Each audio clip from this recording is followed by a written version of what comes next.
नमस्कार, मी श्वेता. तुम्ही बघताय टीव्ही 9 मराठी बुलेटिनमध्ये तुमचं स्वागत. सुरुवातीला राजकीय वर्तुळातून एक मोठी बातमी आहे. शरद पवार यांचे 5 ते 6 खासदार अस्वस्थ असल्याचं पृथ्वीराज चव्हाण यांनी म्हटलंय.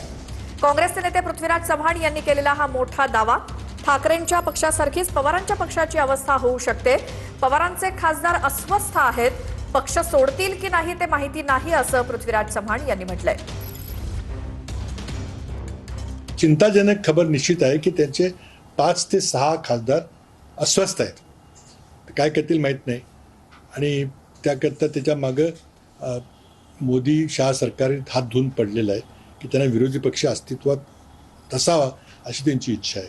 जे उद्धवजींच्या शिवसेनेची केलं ते पवार साहेबांच्या एनसीपीची होऊ शकतं. 5 ते 6 खासदारांना भाजपमध्ये घेण्याचा प्रयत्न सुरू आहे की एकनाथ शिंदे? मला माहित नाही, पण ते सोडून जाण्याच्या एक अस्थिर परिस्थिती, एवढंच मी म्हणतो. सोडून जातील की नाही मला माहित नाही, पण अस्थिर आहेत असं मी ऐकतोय. आणखी एक मोठी बातमी. पवारांचे खासदार अस्वस्थ आहेत. पक्ष सोडतील की नाही माहिती नाही, असं पृथ्वीराज चव्हाण यांनी म्हटलं. शरद पवारांचे 5 ते 6 खासदार अस्वस्थ.